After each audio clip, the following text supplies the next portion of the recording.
Apoio Cultural FTD.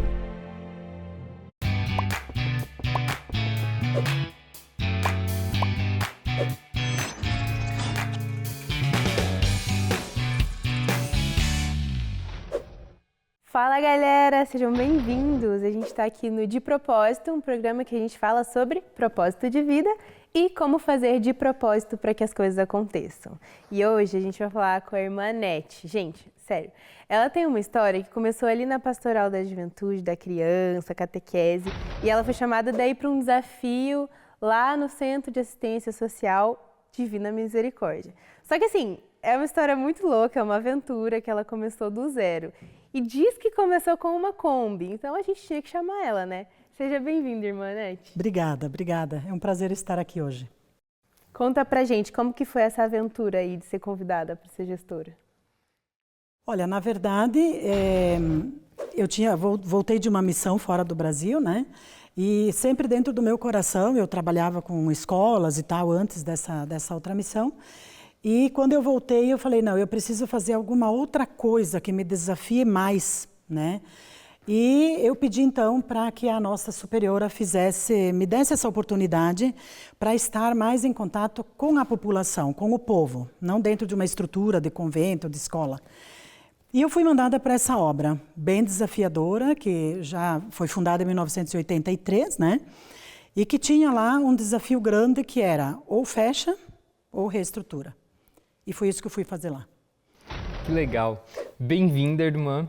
Eu gostaria de voltar um pouquinho, Ceci, e conhecer um pouco da história da irmã, como surgiu essa vocação, como você conheceu as irmãs e como foi, então, atuar nessa obra. Vou tentar resumir. Na verdade, eu sou filha de agricultores, né? Eu sempre trabalhei na roça mesmo, com mão calejada e tal. E daí, ali nos meus 13 anos, eu comecei a fazer encontros vocacionais. Porque eu já tinha lá meu namoradinho, mas achava que não era aquilo. Eu falei, bom, eu vou ver o que Deus quer de mim, né? Eu sou de uma família bem comprometida, né? Inclusive de fazer muita caridade, de estar nos eventos, ajudar na igreja. Então, eu sempre fui muito ativa na comunidade. Daí comecei um discernimento vocacional e conheci as nossas irmãs sem ter muita ideia. Quando a gente faz encontros vocacionais, a gente vê aquelas irmãs cantando, né, falando sobre vocação e tal. Uma coisa é essa aproximação toda, essa coisa bonita, cantando, pulando. Outra coisa depois é o que você conhece verdadeiramente do dia a dia da vida consagrada. Mas mesmo assim eu entrei com 18 anos, daí comecei o trabalho postulado, aquela coisa toda de formação mesmo, e segui no trabalho das escolas, porque eu sabia era fazer isso, né? Até eu ter essa outra experiência junto com a nossa fundadora lá na Itália. E eu acho muito legal, assim, que, enfim, falando ali nos bastidores, a gente estava conversando sobre a sua vocação, sobre esse trabalho com a comunidade, e eu queria entender, assim, você falou que voltou de uma missão e que daí foi chamada para esse desafio. Você acha que não estar trabalhando com a comunidade, com grupos assim, afetaria a sua vocação hoje em dia? Olha, eu não sei te dizer se afetaria. Eu sei que dentro da minha vocação de apóstola surgiu esse outro chamado, esse outro propósito, se quisermos usar a palavra do próprio programa, que foi assim, quando você se aproxima mais de Jesus, quando você faz a experiência mais profunda do que Jesus veio fazer na face da terra com a encarnação, a crucifixão e a ressurreição, porque o nosso Deus não é um Deus só crucificado, Ele é ressuscitado. Eu senti que eu precisava estar mais próximo desse abaixamento, dessa situação da humanidade pela qual Jesus veio, que é realmente aquele que sofre, aquele que é excluído, aquele que é empobrecido. E eu entendi isso, mas não para deixá-lo lá. A gente não pode ficar fuçando nos túmulos. A gente precisa dar oportunidades de ressurreição. Não só depois que a gente morre. Para mim, a fé que eu tenho, uma ressurreição só para depois que a gente morre, ela é muito volátil. Eu preciso entender a ressurreição hoje, porque Jesus, quando ressuscitou, ele tinha a marca dos pregos, mas ele estava no meio do povo. Então, eu senti que eu precisava dessa experiência, senti muito forte. Até a partir da vida de nossa madre fundadora, que eu trabalhei no processo de beatificação. Então, eu senti que eu precisava dessa experiência. Aí eu pedi para os meus superiores e falei, se for da vontade de Deus, eles vão me aprovar. E daí eu fui para essa missão, daí eu entendi que sim, que a minha vida ela teria mais sentido se eu estivesse realmente fazendo aquilo pelo qual Deus me chamou. Porque Ele chama as pessoas para missões diferentes. E eu senti que para mim faltava alguma coisa. E hoje eu entendo que era isso que me faltava.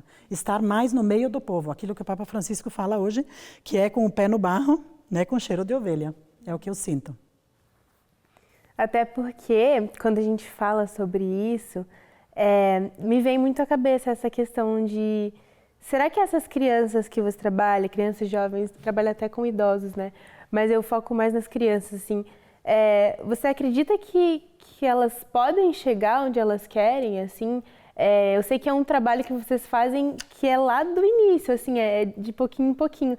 Mas vocês têm esse pensamento de levar elas aonde elas querem? Ou é daquele jeito que você tinha comentado, que é apenas um trabalho de assistência, assim? Como que é lá? Isso tem a ver com o propósito que eu tive quando assumi a instituição, quando fui convidada. Como assistente social, eu tinha duas saídas. Ou mantinha a instituição naquela visão bem assistencialista, da cesta básica, né? Ou pegar o viés da reestruturação, do redimensionamento dentro da política pública da assistência social, que tem a ver com a promoção humana, a proteção social básica e a promoção humana. Por que eu falo isso? Porque nenhum de nós, e nem aquelas crianças e adolescentes, pediram para nascer. Nenhum de nós, nem pediu para nascer rico, para pobre, preto, branco, asiático, sei lá, qualquer coisa que hoje, inclusive, tem a ver com as discriminações. Ninguém pediu para nascer. Partindo desse princípio, então, significa que ela não é nem culpada e nem tem mérito de ter nascido numa determinada condição ou de ser culpada. Então, o que você precisa fazer? Você precisa levar a tomar consciência que não é culpa e nem é mérito. Tá? Então, em cima disso é que nós pautamos o nosso trabalho. E a gente fala abertamente isso para a criançada e para os idosos também. Os idosos a gente acha que é fácil, mas não é, porque eles também são fruto de uma história que tem a ver com discriminação, com machismo, com violências das mais variadas, com o empobrecimento, a falta de acesso à educação, acesso a muitos bens e serviços. Então, a criança, quando ela chega, o adolescente, porque a gente já teve desde bebezinho de 3 meses até 17 anos a gente atende. Hoje é de 4 a 17. A gente fala justamente isso, ó, cara, você não pediu para nascer. Então não me venha com essa desculpa. Até hoje, o que aconteceu com você não é culpa sua. Você encontrou essa situação nesse planeta Terra, que infelizmente poderia ser muito diferente. Agora, o que vai acontecer com você daqui para frente, aí sim tem a parte da tua responsabilidade. Então, vamos conversar? Bora trabalhar diferente? Vamos fazer diferente? E aí que eu entendo, e isso eu tenho certeza que acontece, porque nós temos gente muito bem hoje. Nós perdemos muita gente para o tráfico, perdemos muita meninada para a violência, andavam armados, 3 gangues lá na região, quando eu fui morar, nós perdemos muitos adolescentes assassinados. Mas temos muita gente hoje que já tem escritório contábil, que já é advogado, que está estudando na Federal, que foi para frente justamente por quê? Porque a gente começa com a equipe toda um trabalho de construção de um projeto de vida. O que você é, aonde você quer chegar. Só que, claro, o papel da instituição, o nosso papel, é dar todas as condições de informação, de reflexão, de valores, para que ele queira querer. Entende? Queira querer. Porque às vezes a pessoa nem quer mais. Nós temos muitas situações de suicídio, automutilação e tal na instituição que a gente pega um adolescente com 12, 13 anos e que ele já está assim. Então, como você pegar o que tem de bom nele, sabe? Eu acho que o trabalho social é esse. É não ficar enfatizando o túmulo, a dor. É pegar o que existe de saudável na pessoa. Para que ela possa aproveitar isso que ela tem de saudável, ir curando o que não está bom e levar para frente um projeto de vida. É maravilhoso. Que interessante, irmã, isso que você traz, a dimensão da solidariedade, né? É uns ajudando os outros. E no início você comentava do projeto de Deus para as nossas vidas. Ele quer que construamos o reino aqui e agora. Não pode esperar para amanhã, né? A ressurreição não é após a morte, ela tem que começar aqui em vida. E que bonito esse trabalho que você faz. Agora, eu fiquei sabendo, quando a gente olha a irmã, né, de hábito, assim, a gente nem imagina que a irmã joga bola. Como que o futebol surge na vida da irmã? Na verdade, assim, eu era jogadora, né? Lá no Rio Grande do Sul eu jogava bola, eu era do time lá da cidade, inclusive, e dançava. Colorado ou gremista? Gremista. Ah, dois então. Sim. E daí, assim, eu sempre fui muito, a minha família é muito ativa, a gente ia dançar bastante, tudo vira festa, né? Só que quando eu cheguei no Sabará, que eu vi aquela situação toda de violência, né? Aquela meninada toda ali armada e tal, aquela coisa. E daí eu fui morar numa casa de aluguel lá dentro da comunidade. E na frente tinha um campo de terra, era um terrão assim. E no sábado eu ficava limpando a casa, lavando roupa, estendendo roupa e de olho lá naquele campinho. Daí tinha uma meninada lá, jogando com umas bolas bem murchas, sabe essa coisa assim, de pé no chão e tal. Daí eu falei assim, putz, mas não é que você sente, agora vou ter uma inspiração e vou fazer. Tem coisa assim que depois de uns anos você vê que é pura inspiração. É Deus, quando você se coloca a serviço, Ele faz. E daí eu fui me aproximando, cheguei perto, fui sentando do lado, um ou outro chegava ali para sentar comigo, conversar. Daí um dia eu cheguei para eles e falei assim, escuta, eu posso jogar um pouco com vocês? Daí viram aquele negócio, sabe?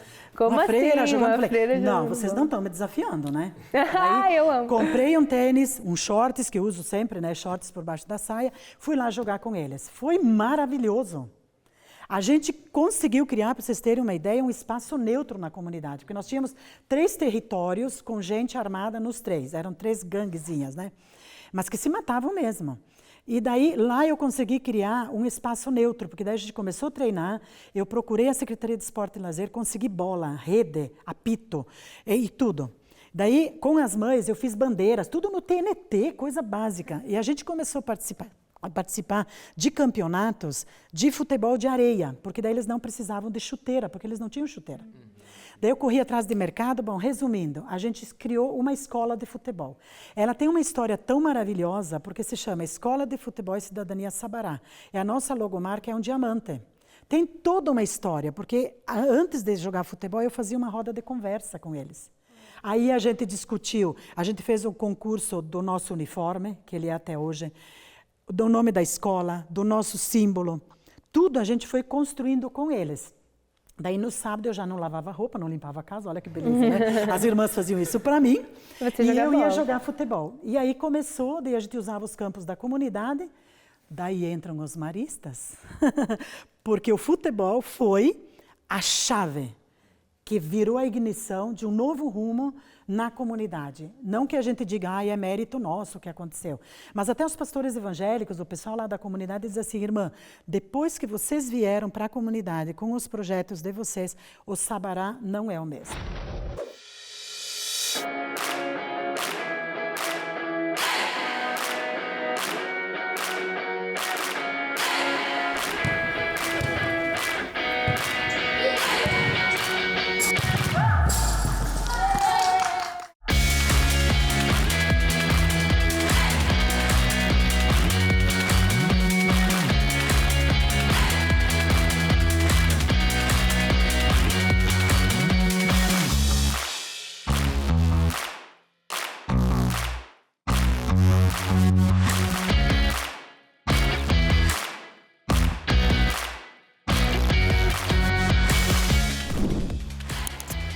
Galera, fiquei curiosa, né, com essa conversa com a irmã Anete.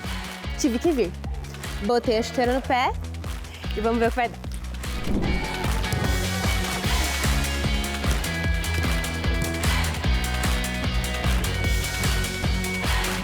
Para mim, a importância é eles conseguirem ter a mesma oportunidade de pessoas que têm condição de pagar a escola particular. E aqui a gente consegue jogar campeonatos grandes até. Uma história bem interessante é que em 2021, no Campeonato Brasileiro, que foi aqui em Curitiba, aqui no CT Barcelos, a gente enfrentou várias escolas do Brasil inteiro, então foi uma vivência bem legal para eles. Até a gente acabou ficando em 4º lugar geral nas escolas do Brasil. E agora a gente vai com a mesma equipe que estava em 2021 no Sub-13, agora eles vão no Sub-15 jogar em Santa Catarina. Ter a mesma vivência que eles tiveram antes.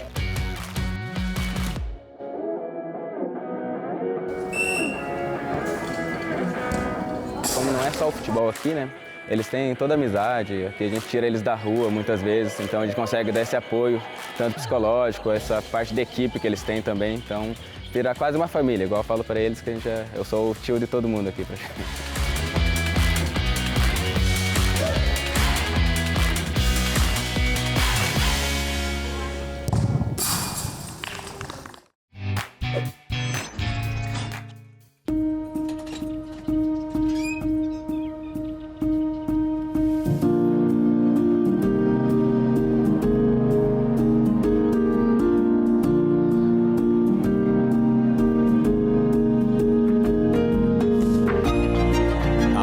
mais de 120 anos, as soluções educacionais da FTD Educação vão de mão em mão até chegar na mesa de mais de 16 milhões de estudantes, todos os anos espalhados por todo o Brasil.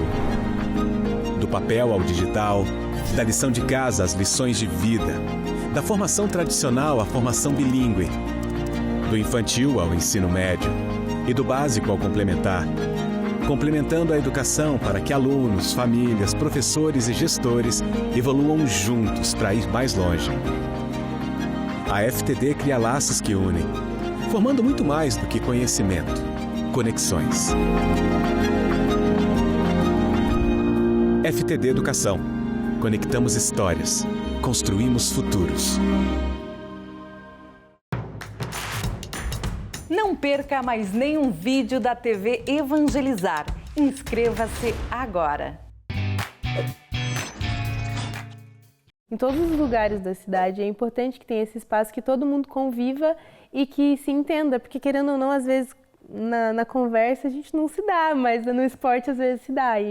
E é muito legal que você começou indo lá, assim, foi um passo muito individual, né? Vou lá ver o que é aquilo, vou lá ver se eu consigo conversar com esse pessoal. E ter esse momento de conversa antes também, achei muito, muito legal, assim. E ser criativo na missão, né? Às vezes a gente não precisa de grandes estruturas ou recursos para desempenhar um bom trabalho, né, irmã? Então, que bonito perceber a forma que você se encontrou de aproximar daquela comunidade, de se aproximar daqueles jovens. Muito bonito. O teu trabalho, ele é inspirador, assim, de fato. É uma pessoa que está no contexto e pensa a partir do contexto, né? Olha a sensibilidade de vamos jogar num campo de areia porque eles não tinham condições para ter uma chuteira e jogar no campo de futebol. De tudo que você já viveu ali, eu queria que a irmã destacasse, talvez puxasse aí na memória, um momento difícil da tua missão naquele espaço e um momento de muita alegria. Bom, aí vai mexer, porque o difícil para mim foi conviver com os assassinatos. Gente muito jovem. A irmã comentava que precisou, inclusive, fazer terapia, Sim, eu tive que fazer terapia agora há pouco tempo, né? Porque pela velocidade, por semana, eram 2, 3 assassinatos que a gente tinha lá. E eu tinha também esse papel de ir nas famílias, ajudar, fazer todo o trâmite, né? Muitas mães sozinhas com esses filhos, né? Então, assim, o luto, ir lá no velório, fazer oração, consolar as pessoas. Então, eu tinha que dar uma de forte. Não é que eu tinha que dar uma de forte, mas assim, era a necessidade do momento. Mas tem um fato de um menino que ele era nosso da escola de futebol. E ele foi morto por engano, porque ele usou o boné de um menino lá que estava prometido, porque tinha uma lista de morte, né? E ele estava no lugar errado, com as pessoas erradas, no momento errado. E ele foi assassinado. E a irmãzinha dele estava na creche conosco. Quando a mãe do menino chegou lá no portão e falou assim, irmã, libera para mim a menina, porque o Washington lá foi assassinado. Nossa, aquilo acabou comigo. Falei, mas como? Ele era um menino bom da comunidade, ele ajudava a cuidar dos primos na parte da tarde e tal. Nossa, aquilo para mim foi demais. E eu vou dizer para você, eu já tinha começado um pouco o trabalho da escola de futebol, mas depois daquela morte, foi um divisor de águas. Por quê? Porque quando eu cheguei perto do caixão do menino, ele era um negro assim, enorme, bonito, sabe? Quando eu cheguei perto do caixão, eu ouvi, como eu ouço até hoje, como se ele estivesse me falando, faça alguma coisa antes. Sabe faça alguma coisa antes, para mim foi uma palavra assim que veio, e isso perpassa a minha vida até hoje. De qualquer situação, é violência familiar, é abuso sexual, é tentativa de suicídio, é automutilação. Quando eu vejo essas situações, eu tenho que fazer eu não consigo ficar parada olhando e dizendo, ai, Deus te abençoe, vai, procura uma igreja, sei lá, fazer o quê. Eu tenho que ir lá, eu tenho que estar junto para fazer, sabe? Então, esse momento difícil foi para mim um dos mais difíceis. Eu tive adolescente assassinado do meu lado, eu indo para a igreja, o menino descendo, e de repente, pá, pá, pá. Quando eu olho assim, o adolescente esticado no chão, ele morreu no meu colo. Entende? Então, eu tive que lidar com essas situações, sabe? Então, isso acho que alimentou a dor, o sofrimento, a crucifixão das pessoas. Elas alimentam a gente para para evitar isso. Por isso que eu não conformo com o que está acontecendo no nosso mundo hoje. A gente matando e sendo a favor de armas, de um monte de coisa, num mundo que tem tudo para dar certo, para ser humano, para a gente se amar, para a gente se respeitar, independente das diferenças que nós temos no mundo, tá? E agora, a coisa bonita é eu convivo o dia inteiro. Quando você vê uma idosa, por exemplo, com 80 anos que está aprendendo a ler e escrever agora. Sabe? Então tem tanta coisa bonita, como são 4 unidades lá, eu sou encharcada de coisa boa, de agradecimentos, de coisas, né?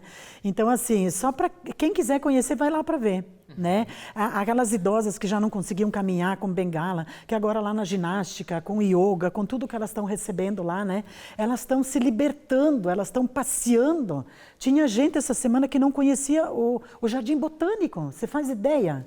Gente que mora há 30, 40 anos em Curitiba, não conhecia a Ópera de Arame, não conhecia o Botânico. É maravilhoso, são coisas pequenas, você entende?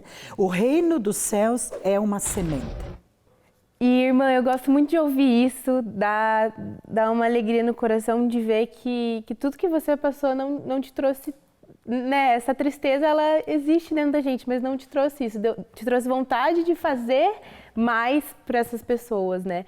E, enfim, pensando no esporte, pensando na igreja, principalmente no esporte, assim, que eu fiz esse link, que às vezes a gente tem essa coisa da mulher no esporte, o papel da mulher no esporte, e toda essa questão de, enfim, diferenciação com o masculino.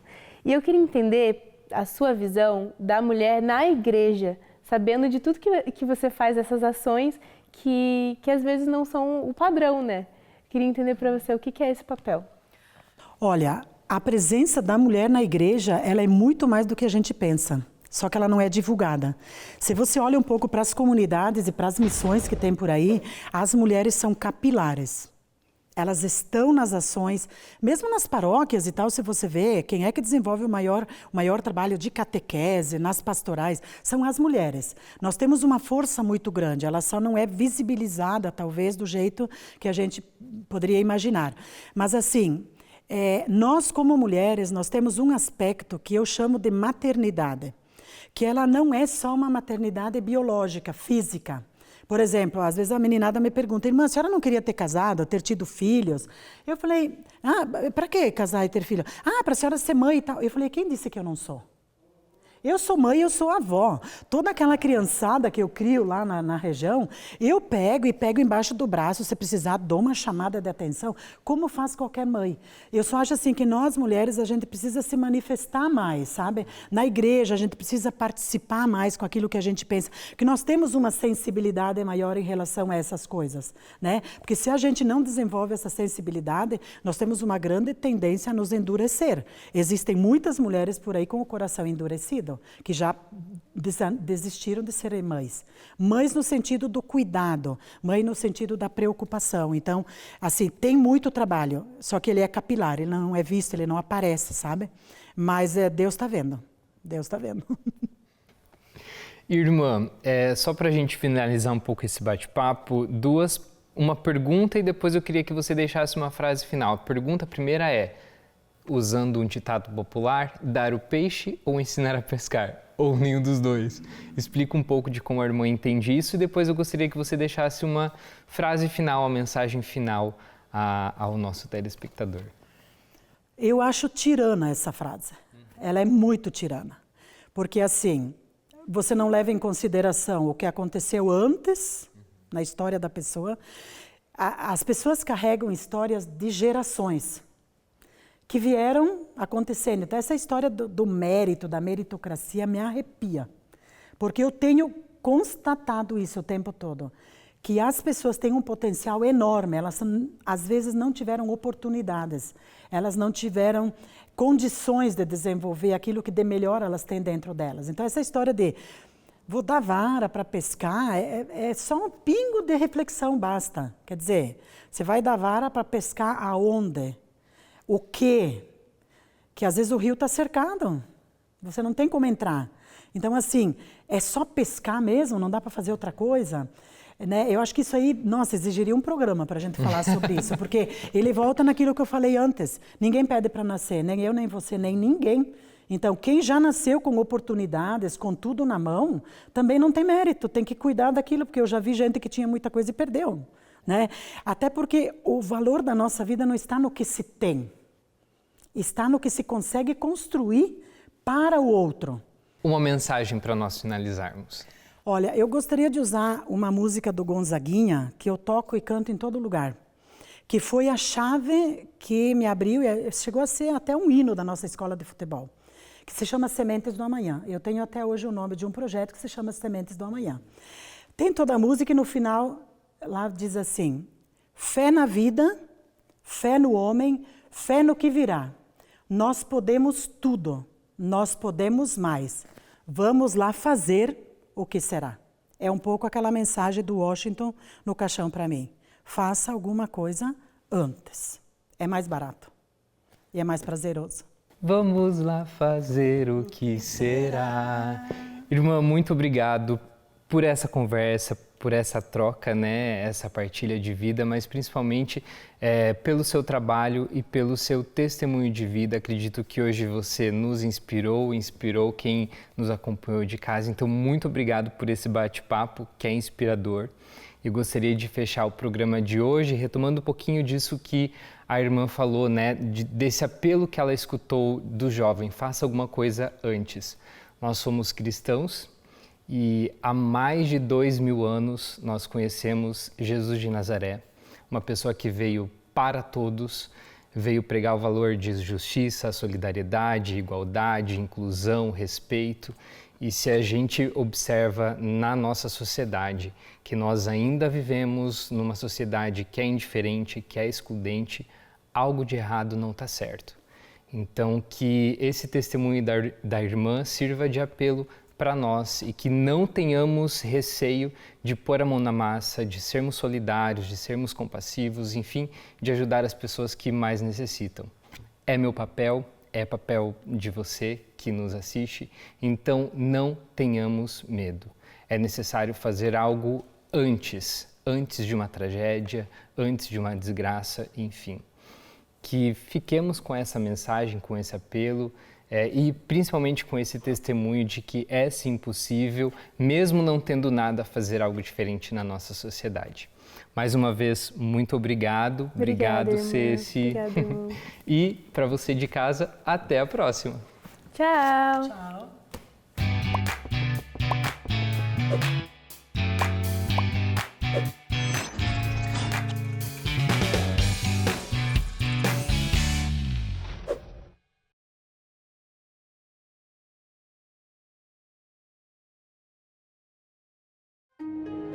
Apoio Cultural FTD.